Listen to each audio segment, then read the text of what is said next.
Angola's hidden pipeline. How Louisiana decides who gets sent to farm. Most people think inmates end up at Angola because of one thing: a long sentence. But inside Louisiana's correctional system, the truth is very different and far more controlled. Before an inmate ever sets foot on a massive prison farm, a quiet process begins.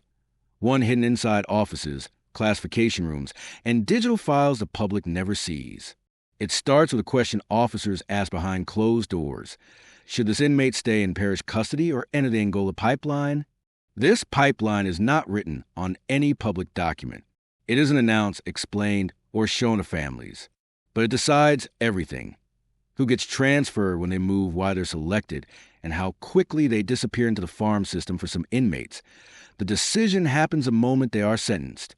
For others, it happens after a single incident in the parish jail. And for a few, the choice is made simply because the local jail can't hold them anymore. But all of it happens quietly. From a sealed folder on a classification desk to an officer whispering, "Prepare him for DOC." This documentary reveals a hidden system that feeds Angola, the largest prison in the United States, and shows how Louisiana decides exactly which inmates get sent to the farm. The first gate: how an inmate enters the Angola pipeline long before an inmate ever sees the fields, towers, or long roads of Angola. The process that decides his future begins quietly inside a parish jail office. Nothing dramatic happens. No alarms. No loud announcements. Just a small stack of paperwork and a decision that changes everything. This is the first gate of the Angola pipeline, the point where Louisiana decides whether an inmate will stay in local custody or be sent into the state system and eventually into the farm. The parish reality: why jails cannot hold everyone. Louisiana's parish jails were never built for long-term confinement. Most are small, crowded, and designed for short stays, pretrial inmates, people serving months, not years temporary detention before sentencing. But some inmates don't fit that model. Some arrive with long upcoming sentences, violent charges, security risks, medical needs. Parishes can't handle behavior that disrupts housing units' influence over other inmates' escape potential. When a jail sees these signs, they know the inmate is no longer just a local problem. He becomes a state-level responsibility. And the quiet question surfaces: does he need to go to Angola? The first review, opening the jacket. Every inmate has a file called a jacket. Inside the jacket: criminal history, sentencing notes, court records, disciplinary write-ups, medical alerts, behavior evaluations, any mention of gangs, any risk assessment scores. When classification opens a jacket, they're not deciding guilt. That part is over. They're deciding placement. And in Louisiana, placement shapes everything about an inmate's life. A high-risk inmate upsets the balance of a small parish jail. He needs stronger control, and stronger control usually means a state penitentiary system, most often Angola. 3 questions that start the pipeline. During the first review, classification officers focus on 3 simple but powerful questions. 1. Is this inmate too risky for a local jail? If he's caused fights, influenced others, or shown unpredictable behavior, the parish knows they can't hold him long. 2. Does he meet DOC, Department of Corrections, placement requirements? This includes sentence length, charge type, and risk indicators. 3. Does Angola offer the structure needed for him? For many dangerous inmates, the answer is yes. Angola has more officers, more space, high security, housing, medical resources, classification teams, long-term supervision. If the inmate fits this profile, the path becomes clear. He enters the pipeline. The silent approval, a stamp that changes everything. When classification reaches conclusion, the decision is made quietly, without the inmate ever knowing. A simple stamp or digital entry marks the beginning. Transfer to DOC, state custody. To the public, that phrase means nothing. To Louisiana's correctional system, it means the inmate is now officially moving toward Angola or another DOC facility. Nothing dramatic happens that moment, but the inmate's future is already shifting. Information freeze. Keeping the inmate calm once a decision is made. The jail stops sharing details with the inmate. This is intentional. If an inmate learns early that he's Angola bound, he may panic, lash out, ask others for help, become aggressive, plot resistance, create tension on the tier. So staff keep things normal, at least on the surface. He gets meals. He gets rec. He gets routine checks. He has no idea that a major change is coming. Internal notes. Jail staff begin quiet prep. The jail logs a series of internal notes, such as hold for movement, pending DOC transfer, do not release from tier alone, modify rec schedule. These notes ensure the inmate stays stable and does not interfere with the pipeline process. Even officers working the tier might not know the transfer is scheduled. Only classification movement officers and supervisors are aware. Secrecy keeps the situation safe. The behavioral watch. Subtle observations begin while the inmate continues his normal daily routine. Staff start quietly watching him more closely. They look for unusual behavior, rising agitation, conversations with other inmates about leaving soon, attempts to get information, signs. He suspects a transfer. If he seems unstable, the staff may request extra officers for the extraction. If he seems calm, the standard team will handle it. Either way, the jail prepares carefully. Dangerous inmates cannot be rushed or handled lightly. Why some inmates go straight to Angola, not all DOC inmates are sent to Angola immediately. Some go to local transitional facilities first. But certain categories often go directly to farm. Very long sentences, violent history, repeated fights in jail, escape attempts, high-profile cases, inmates needing isolation, strong gang influence. Angola is built to manage these profiles, and the state uses it strategically. When someone fits this category, classification doesn't hesitate. He becomes farm-bound. The waiting period, days of tension. He doesn't understand the inmate might feel something is off. Sometimes the tier gets quieter around him. Sometimes officers shift their tone. Sometimes rec time changes. Sometimes the cell is visited by supervisors just checking, but he doesn't know why. To him, it's confusing. To the staff, it's preparation.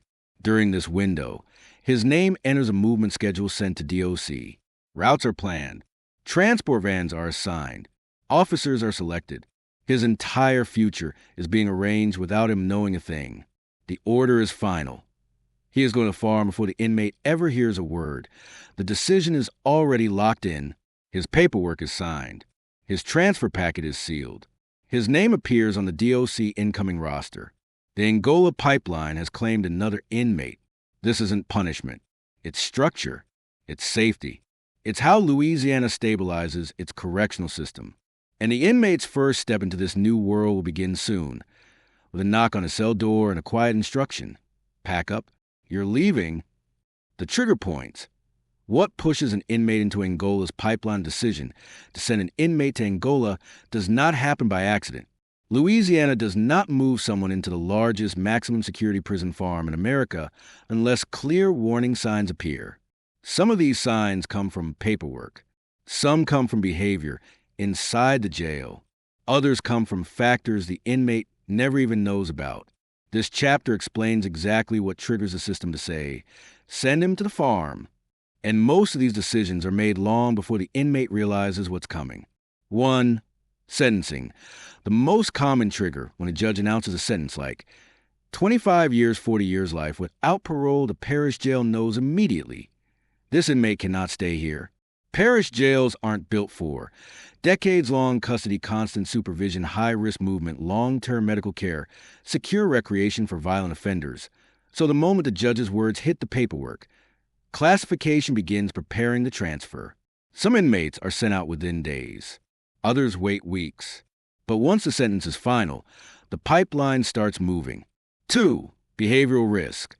Violence inside the jail, even inmates with shorter sentences, can be moved early if they start fights, attack staff, create disturbances, intimidate other inmates, refuse orders repeatedly, cause security problems. A parish jail may house 100 to 400 inmates. One dangerous inmate can disrupt the balance immediately. When deputies submit multiple incident reports on the same person, classification begins asking, is he becoming too much for us to manage? If the answer is yes, the DOC transfer option becomes a solution. 3. Gang affiliation. A quiet but serious fact. Gang files inside Louisiana jails are very real.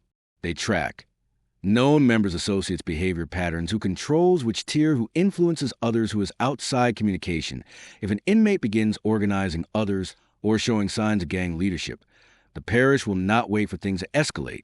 They request a DOC transfer to separate him from local influence, place him in a larger, controlled population, prevent recruitment. Reduced tier tension in Angola has the staff and structure to monitor gang movement much better than a small local jail. 4. Escape risk. Even one red flag can trigger a transfer. Escape reviews include prior escape attempts, even failed ones, comments made to other inmates, unusual housing behavior, attempt to test doors, or events tamper with restraints, try and collect information about movement schedules. Some inmates think they're being subtle. They're not. Deputies report even the smallest hint of escape planning. When classification sees these notes, they take no chances. Angola is built with miles of farmland, armed perimeter patrols, limited blind spots, long distance visibility, massive internal space. Escape risk drops dramatically once the inmate arrives there. 5. Medical or mental health needs beyond parish capability. Not all transfers happen because of security dangers. Sometimes chronic illness, psychiatric instability, specialized treatment medication needs long-term health monitoring make the parish jail unsuitable. Parish facilities cannot provide long-term medical isolation, complex medication management, specialized assessments.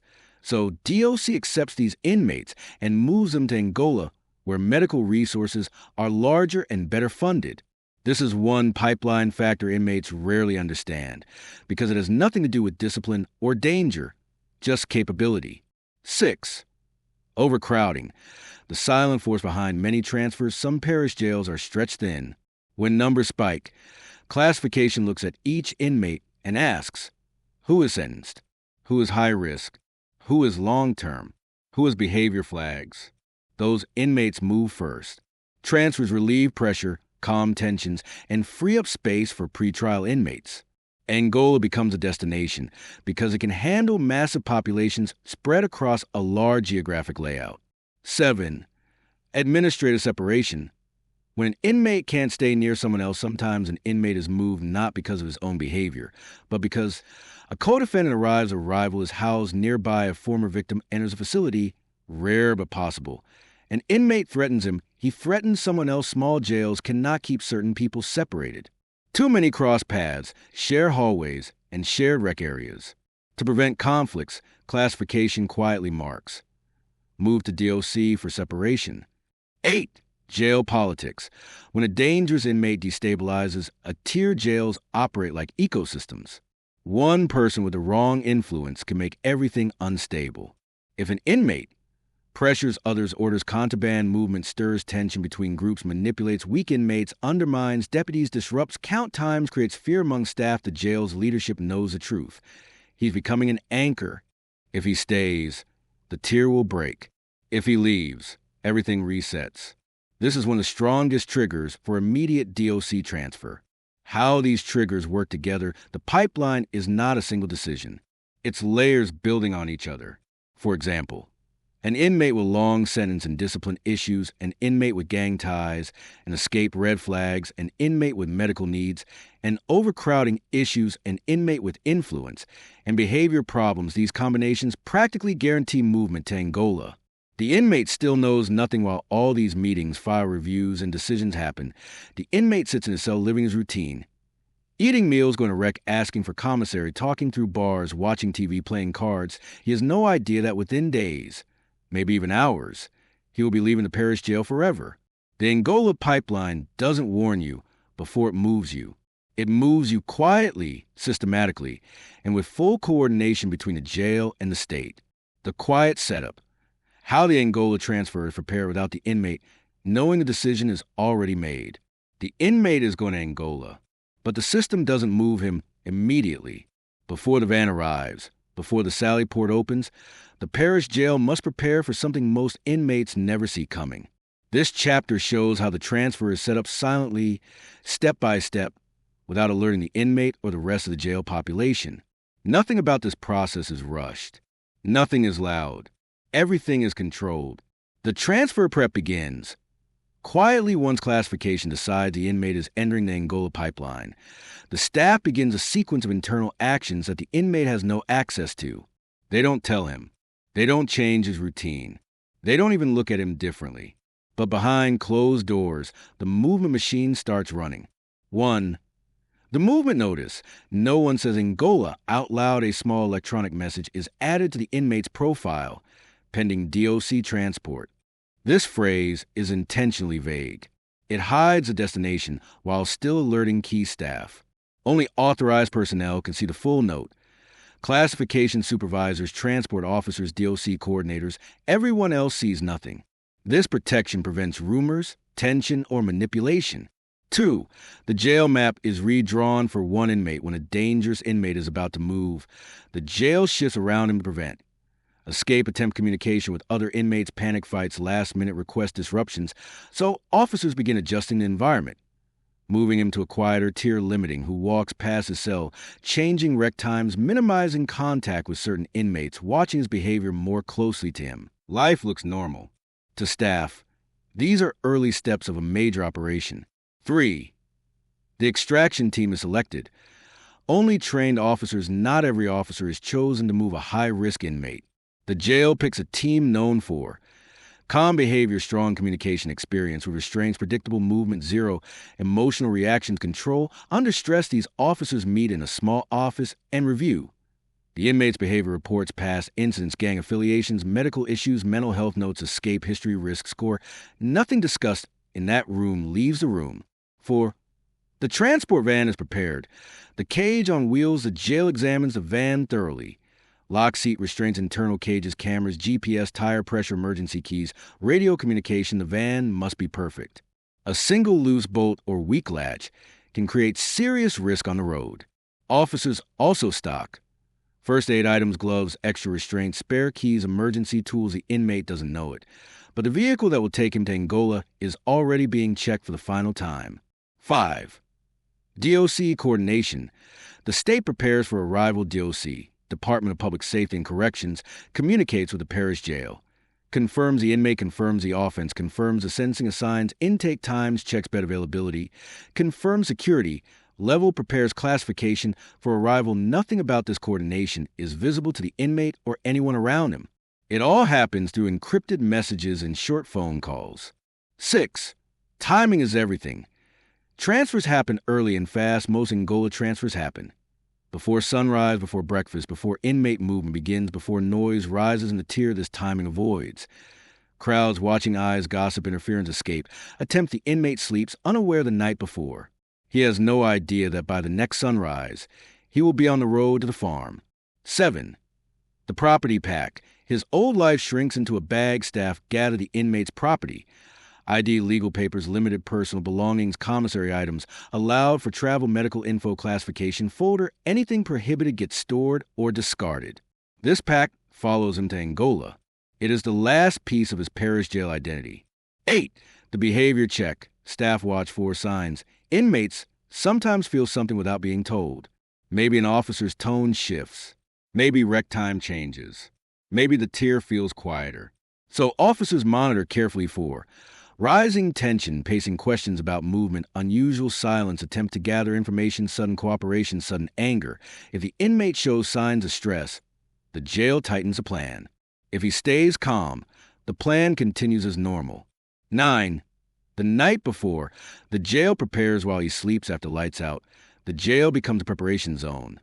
Transport restraints are laid out, radios are charged, vehicle keys are secured. Extraction officers receive final instructions. DOC confirms intake readiness. The route is reviewed. Sally port doors are tested. Backup officers are placed on standby. Nothing interrupts the inmate's night. To him, it is just another evening in jail. To staff, it is the final stretch before movement. 10 hours before the move. The quiet before the storm. The jail enters controlled silence. Movement is limited. Inmates remain locked down. Only essential staff move in the hallways. Supervisors walk the tiers with neutral expressions. The inmate may sense tension he can't explain. He doesn't know that officers are preparing to open his cell with full restraints and the simple command, "Pack your things. You're leaving." This will be the moment he enters Angola's world. But for now, the setup continues quietly, invisibly, efficiently. The pipeline is ready. The extraction. The moment an inmate is pulled into the Angola pipeline, everything has been prepared. The paperwork is sealed. The van is ready. The route is chosen. The officers are briefed. The inmate is unaware. Now comes the moment that changes his entire world, the extraction, where the pipeline becomes real. This chapter shows, step by step, how Louisiana removes an inmate from a parish jail and begins a silent journey toward Angola. Nothing about this moment is improvised. Every second is controlled.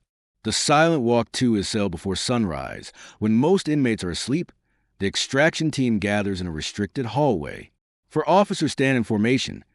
Lead officer left, escort right, escort rear officer. They wear calm expressions. No shouting, no tension. Their communication is quiet, intentional, and professional. A supervisor ends a briefing with a simple confirmation. Let's move. The door opens. A new reality begins. A team approaches the inmate cell. The tier is silent. Most inmates remain asleep or unaware. The lead officer gives a short knock on the steel door. That sound alone tells the inmate this is not a normal morning. When the door opens, the officer uses the same phrase heard across Louisiana jails. Pack your things. You're leaving. The inmate may ask, where am I going? How long will I be gone? Is this DOC? Officers never answer. Silence protects the operation. He is given a few minutes to gather what he owns. Legal papers, toothbrush, limited commissary state issued, clothing, personal letters. This small bundle represents the end of his parish jail life. The restraint process, precise and practiced once the inmate steps out of the cell. Hands cupped behind the back cuffs connected to a secure waist chain leg irons applied with controlled spacing, all locks double-check body position. Between officers this takes less than a minute, but it's the result of years of training. The inmate may feel nervous. Some look down. Some take deep breaths. Some stay expressionless. But everyone understands this is a one-way trip. The walk through the empty jail, the team escorts him through hallways that were cleared long before he woke up. No inmates in sight. No doors open. No noise. Just controlled steps and steady breathing. Every camera the group passes captures a moment. Supervisors monitor the movement from behind glass windows. The inmate may recognize these halls, but today they feel different. Colder, quieter, heavier because he knows he isn't coming back. The sally port. Where the outside world begins, they reach the sally port, a secured, two-gate vehicle bay that controls entry and exit.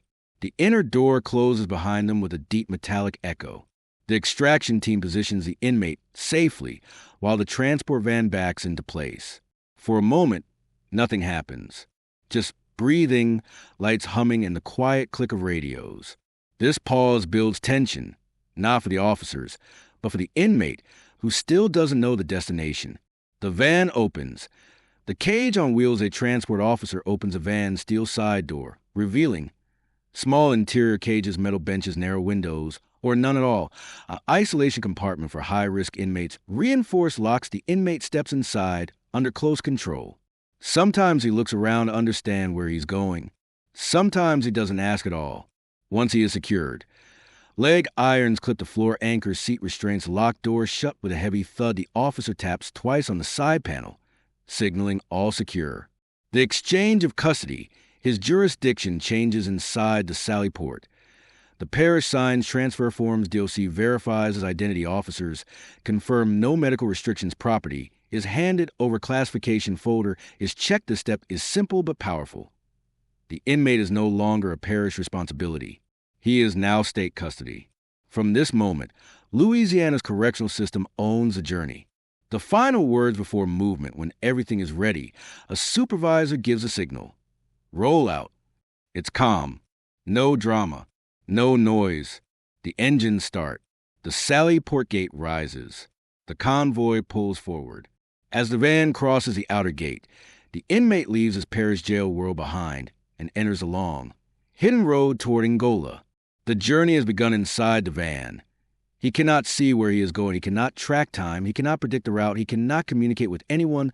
But outside the van, marked patrol cars, unmarked DOC vehicles, alternate routes, radio silence, all work together to ensure a safe, controlled movement. What started as a decision on a classification desk has now become a full-scale transfer operation. The Angola pipeline is in motion. Arrival at the farm. How Angola absorbs a new inmate into its system. The long ride is over. The van slows down. Gravel pops under the tires. Floodlights rise in the distance. After miles of rural roads and silence, the inmate finally feels a shift. He has reached Angola, the largest maximum security prison in the United States. For many inmates, this moment is the most emotional part of the entire journey. The fear is quiet, but real, because once you pass through Angola's front gates, your life becomes controlled by a system bigger, stricter, and more structured than anything in the Parish jail. This chapter shows exactly what happens in the first hours inside Angola. From the moment the van pulls up to the moment the inmate is placed in his first cell, everything is real. Everything is regulated. Nothing is rushed. The gates open. Entering a different world, Angola's outer gate is massive. Steel bars, sensors, armed patrols. The van stops briefly as an officer verifies paperwork. Inside the sally port, the world feels different. Brighter lights, tall fences, distant sounds of radios, the echo of huge metal doors the inmate can sense immediately. This is not a temporary facility. This is long-term custody. The handoff. DOC takes control when the doors open. DOC officers stand ready in full uniform. These officers move differently from Parish deputies. Calmer, more structured, predictable practice. They check the inmate's identity. Name, DOC number, photograph, paperwork, packet property. List once confirmed. The Parish team steps back. DOC now owns the inmate completely. This is more than a formality. It's a full transfer of responsibility from one system to another. The first walk into Angola's intake center, the inmate is escorted into Angola's intake building, a place built for constant movement and heavy processing. Inside, everything is bright, clean, and controlled. Officers at desk, cameras everywhere, medical staff walking with clipboards, doors buzzing open and closed to the inmate. This feels overwhelming, but to the staff, it's routine. Hundreds arrive every month. Identity verification and no mistakes allowed, DOC officers verify. Fingerprints, digital photos, physical descriptions, sensing information security, alerts, medical status, gang affiliation notes. Every detail must match before the intake continues. If even one number looks wrong, they stop the entire process and recheck everything. Accuracy is critical. Angola does not guess. Medical screening. The first real evaluation. Next comes a medical assessment. Blood pressure, weight, temperature, medication. Review previous injuries, chronic conditions. Medical staff don't ask personal questions, but they look for signs of distress, dehydration, withdrawal, mental instability. If something looks wrong, the inmate is flagged for further evaluation. This protects both the inmate and the facility. Property check. What he can keep and what he loses, the inmate's belongings, are emptied onto a stainless steel table. Staff separate items into allowed, restricted, stored, destroyed. Allowed items are minimal. Legal documents, approved hygiene items, small personal items. Depending on policy, everything else becomes DOC property. This moment often feels symbolic to inmates, a final break from their previous life. The classification interview. Angola decides where he belongs is the most important part of intake. A DOC classification officer sits across from the inmate and begins a structured interview. Sentence length, disciplinary record, medical concerns, mental health flags, gang involvement, past conflict, safety concerns, escape risk. Behind the officer are stacked folders, risk charts, and digital files. This is where Angola decides. His custody level is housing assignment to unit. He will live in, whether he needs segregation, whether he qualifies for work, who he must be separated from. These decisions shape the inmate's life for years. Waiting in the holding room. His first Angola hours after classification. The inmate sits in a holding area. This room is bare. Concrete bench, steel door, cameras. In every corner, some inmates sit quietly. Some stare at the floor. Some pace. Some breathe slowly, trying to stay calm. He is now fully aware. Angola is not temporary. This is real. Staff observe him during this wait, looking for signs of aggression or emotional instability. The escort to housing, the final step when his housing assignment is ready. 2 DOC officers arrive. They don't explain anything. They simply say, "Stand up, let's go." The inmate is escorted out of the intake center, through long hallways, past officers and doors he cannot see behind. Depending on a classification, he may be taken to a standard dorm, a secure unit, a high-risk tier medical, housing and protective custody unit. A restricted housing cell. Angola is huge. The walk alone can take several minutes. The first cell, where Angola becomes reality, the final moment of the transfer, a steel door slides open. The inmate steps inside. His restraints are removed. The door closes behind him with a deep metallic echo. Inside the cell, a bunk, a thin mattress, a stainless steel toilet, a sink, one narrow shelf of light. That never truly gets dark, this cell becomes his new world. Some inmates sit quietly on the bunk, thinking about the journey behind them. Others stand at the door, listening to the sounds of the unit. Most feel the same realization. This is where I am now. The pipeline ends. His Angola life begins. The inmate has arrived. Process classified, housed, absorbed into the system. What began as paperwork in a parish jail has ended inside one of America's largest and most controlled prison environments. Tomorrow, his routines will begin. Counts, meals, rules, restrictions. A new life shaped by Angola. The pipeline is complete. The pipeline never stops. The inmate's journey is over. But the system that brought him here never rests. The Angola pipeline continues moving men every week, quietly, efficiently, without public attention. Most people will never see the inside of a transport van, a parish classification meeting, or a DOC intake center. They will never hear the early morning knock on a cell door that tells an inmate his life is about to change forever. But inside Louisiana's correctional network, this process is constant. One inmate leaves the parish jail. Another arrives at intake. Another is assigned a new housing unit. Another is added to the movement list. The pipeline exists because the system cannot function without it. Parish jails cannot hold everyone. Security risks cannot be ignored. Long sentences cannot be managed locally. Violent inmates need structure. Medical cases need treatment. Overcrowding needs relief. And Angola, with its size, its routine, its security, and its history, absorbs these inmates like no other place in the state. For the inmate who just arrived, his world has changed completely. The parish jail is behind him. The transport ride is over. The intake is finished. The metal door has closed. Now he begins a long process of adjusting to Angola life, a world with strict schedules, controlled movement, and decades of routine waiting ahead.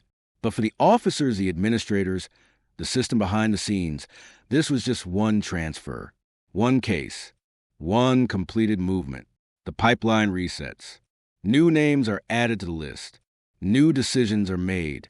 New vans are prepared. And before another sunrise, another inmate will hear the same words. Pack your things. You're leaving. Thank you for watching Angola's Hidden Pipeline, how Louisiana decides to get sent to the farm. If you want more real, factual, and inside-the-system documentaries about U.S. prisons, inmate transfers, and hidden correctional operations, backhand index pointing down, don't forget to like, share, and subscribe to help these stories reach more people and keep the channel growing.